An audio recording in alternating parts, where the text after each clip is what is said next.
Varicose veins తో బాధపడుతున్నారా? మన ఏవిస్ హాస్పిటల్లో 4500 రూపాయల లేజర్ స్కానింగ్ ఉచితం. గురువుగారు నమస్కారం. మహాదేవ శ్రీమాత్రే నమః. గురువుగారు దీపం పెట్టేటప్పుడు రకరకాలుగా వింటున్నాం గురువుగారు. ఎడం వైపు వెలిగించాలా, కుడివైపు వెలిగించాలా, అసలు ఏ వైపు వెలిగించాలి అనేది జనాల్లో చాలా సందేహాలు ఉన్నాయి. అలాగే గురువుగారు ఈ కార్తీక మాసంలో కానీ ఏ మాసంలో అయినా కొన్నిసార్లు ఉపవాసం చేస్తూ ఉంటాం కదా గురువుగారు. ఇది మతపరమైన ఉద్దేశాలు ఏమన్నా ఉంటాయా? అసలు ఉపవాసం అంటే ఏంటి ఎగ్జాక్ట్ గా మీనింగ్? ఈ రెండు కూడా డౌట్స్ క్లియర్ చేస్తారా గురువుగారు? తప్పకుండా అమ్మా. ఉప అంటే దగ్గరగా, ఉప దగ్గర ఉప అంటే దగ్గరగా. ఫస్ట్ ఉపవాసము. ఈరోజు శనివారం అనుకోండి, వెంకటేశ్వర స్వామి యొక్క ఉపవాసంలో ఉన్నాను అంటే అర్థమైంది, వెంకటేశ్వర స్వామికి దగ్గరగా ఉన్నాను అర్థం. అవును గురువుగారు. ఈరోజు సోమవారము, ఈశ్వరునికి ఉపవాసం. శుక్రవారం సంతోషిమాత ఉపవాసం. సో ఇలాంటి పేర్లు ఇవి.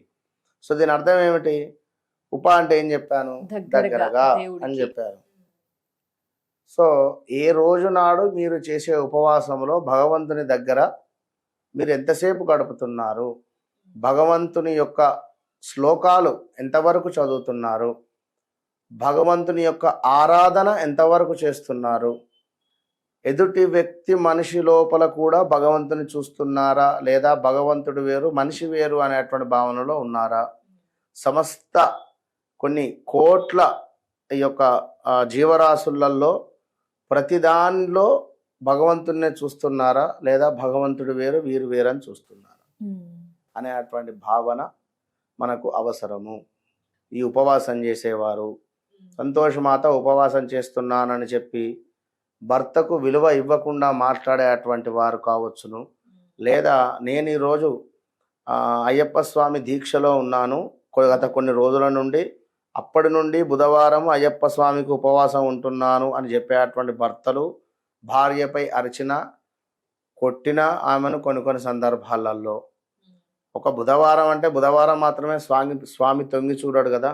ప్రతిరోజు డబ్బు అనేటువంటిది రోజు కావాలి, ప్రతిరోజు మంచి ఫలితాలు ఉండాలి అనే భావనతోనే నువ్వు ఒక్క బుధవారం ఉపవాసం పడితే, ఒక్క శుక్రవారం అమ్మవారికి ఫాస్టింగ్ చేస్తే, కనుక ఎలాంటి ఉపవాసం చేయండి, ఎలాంటి దీపారాధన చేయండి, ఆడవారైనా మగవారైనా. నేను చెప్పేది ఒకటే విషయము, మీరు మీ భర్తలకు కానీ మీ భార్యలకు కానీ ప్రేమతో మాట్లాడకుండా చాలా వినయంతో కానీ, చాలా ప్రేమతో కానీ, చాలా మాధుర్యంతో కానీ వారితో మనము ఎంత సంతోషంగా ఉంటున్నాము అనేటువంటిది మాత్రమే అవసరము. ఎవరైతే ఆ విధంగా ఉండకుండా ఇవాళ రేపు తాలిబొట్టు తీసి ఫ్రిడ్జ్లో పెట్టి పూజ మీద కూర్చొని అయ్యగారు తాలిబొట్టు ఏదమ్మా, తాలిబొట్టుకి పసుపు కుంకుమ పెట్టుకోమంటే అయ్యో లేదా అని చెప్పి లేచిపోయి పెట్టుకొచ్చుకున్నటువంటి రోజులు నా కళ్ళారా ఉన్నవి, నేను దానికి ప్రత్యక్ష నిదర్శనం. కనుక అలాంటి పరిస్థితులలో ఉన్నాం. సో మరి ఎలాంటి ఉపవాసాలు చేస్తున్నారో అది వారికే వదిలేస్తుంది, నేను చెప్పాను కదా దీని గురించి. సో దీపారాధన అనేటువంటి దాంట్లో మరి ఎవరి ఇష్టం వచ్చినటువంటి తీరులో వారి ఇంట్లో పూజా మందిరాన్ని ఏర్పాటు చేసుకుంటున్నారు. ఫస్ట్ విషయం ఇది. పూజా మందిరం అసలు పూజా మందిరంతో సంబంధం లేకుండా ఇల్లు, hall, kitchen, bathroom, dining room, master bedroom, children bedroom, triple bedroom, కింద 3 మీద 3 అంత మీద మొత్తం 3 బెడ్రూమ్లు కట్టుకుంటున్నారు. చిన్న చెక్కది పూజ ఇంతది దేవతా మందిరాన్ని ఏర్పాటు చేసేసుకుంటున్నారు. ఎప్పుడైనా భగవంతుని పూజలు చేసేటువంటి క్రమంలో మనము తూర్పు వైపుగా చూస్తూ ఉండాలి. భగవంతుడు మనల్ని చూస్తూ ఉండాలి. సో భగవంతుడు పడమరం దృష్టితో చూస్తూ ఉండాలి. ఎప్పుడైనా కూడా మనము తూర్పు ముఖంగా కూర్చొని పూజ చేయాలి. మనకు ఆపోజిట్ డైరెక్షన్లో భగవంతుడు ఉండాలి. ఇలా ఉన్నప్పుడు ఈశాన్యం ఎటుపక్క అవుతుంది? మనకు లెఫ్ట్ సైడ్ అవుతుంది. లెఫ్ట్ సైడ్ ఈశాన్యం అవుతుంది. ఓకే, లెఫ్ట్ సైడ్ ఈశాన్యం అయినప్పుడు మనము ఇటువైపుగా దీపారాధన చేసుకోవాలి. అంటే ఈ యొక్క దీపం కుందులలో దీపాలు ఈ వైపుగా చూస్తుండాలి. కొందరు ఈ వైపుగా కూడా మనకు పెట్టుకుంటారు. ఏది? ఉత్తరం వైపుగా. ఉత్తరం వైపుగా పెట్టుకునేటువంటి క్రమంలో కూడా మనకు అటు దిక్కుగా ఈశాన్యం వైపుగా దీపాలు అనేటువంటివి చూడడము ఎంతో ప్రీతి. అదేవిధంగా ఆ ఒత్తులను కాస్త టర్న్ చేసుకొని మనకు ఉత్తరం వైపుగా చూస్తూ ఉన్నా కూడా కొంత పర్వాలేదు అనేటువంటి పరిస్థితి ఉంటుంది. ఏది ఏమైనప్పటికీ కూడా ఈశాన్యము అనేటువంటిది మనకు భగవంతుని యొక్క స్థానము, ఆ ఈశ్వరుని యొక్క ప్లేస్ కనుక దీపాలు ఎప్పుడు కూడా అటువైపుగా చూస్తూ ఉండాలి. సో కొందరు 8 దీపాలు, 9 దీపాలు, అదేవిధంగా 2 ఒత్తులు ఇష్టమైన వత్తులు 3 వేయాలి, అందులో నో డౌట్. 3 కంపల్సరీ. 3 సాధ్యం త్రివక్తి సంయుక్తం మలిహినా యోజితం ప్రియం గృహాన మంగళం దీపం త్రైలోక్యం తిమిరాపహ. సాధ్యం త్రివక్తి సంయుక్తం అంటే 3 ఒక్కొక్కటి ఒకటి 3 వత్తులను కలిపి జాయిన్ చేసి వేయాలి అని మనకు. ఆ విధంగా చక్కగా నువ్వుల నూనె అంటేనే లక్ష్మీదేవికి ఎంతో ప్రీతి కనుక నువ్వుల నూనెను పోసి, ఇంకా ఆవు నెయ్యి ఇంకా విశేషమే, ఎవరి స్తోమత తగ్గట్టుగా వారిది.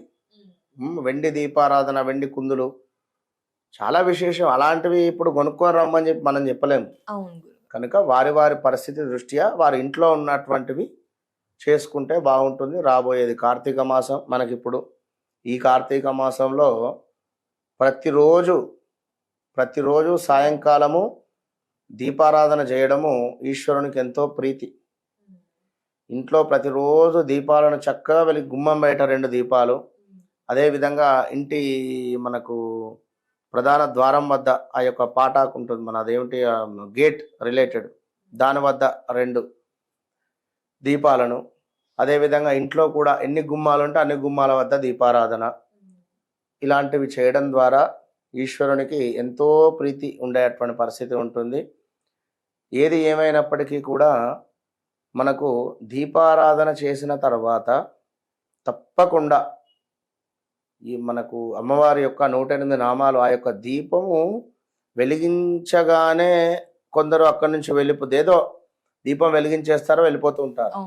అలా కూడా కాకుండా దీపం వెలిగించి ఒక 10 నిమిషాలు దాన్ని చూస్తూ అక్కడ ఉండాలి. ఎక్కడైతే దీపారాధన అవుతుందో అక్కడ ముక్కోటి దేవతల యొక్క అనుగ్రహం ఉంటుంది, వారి యొక్క చూపు మనపై ఉంటుంది. దీపం అంటేనే ఒక గురువు, ఒక వెలుగు, తెలియని విషయాలు చెప్పేటువంటి వారే గురువు మనకు. అదేవిధంగా పురోహితుడు, హితులకు బోధించేటువంటి వారినే పురోహితులు అంటారు, తెలియని విషయాలను చెప్పేటువంటి వారిని. అదేవిధంగా ఇక్కడ భగవంతులందరికీ అధిపతి గురుగ్రహం, గురువే. రాక్షసులకు అధిపతి శుక్రుడు, శుక్రాచార్యుడు, శుక్రగ్రహం. సో ఈ గురువు అంటేనే ముక్కోటి దేవతలకు అధిపతి. మరి ఆ గురువు ఏమిటి అంటే వెలుగు. మనం దీపారాధన చేస్తున్నాము అంటే అక్కడ తప్పకుండా ముక్కోటి దేవతలు చూస్తారు. మరి అలాంటి తరుణంలో దీపారాధన చేసి, లేదా ఎవరినో తిట్టుకుంటూ, ఎవరినో మనసులో భార్యాభర్తల గొడవైంది, ఇట్లా అట్లా అని చెప్పి గొడవ పడుతూ మనం దీపారాధన చేసిన బాధనే. కనుక ప్రశాంతత, అంతే.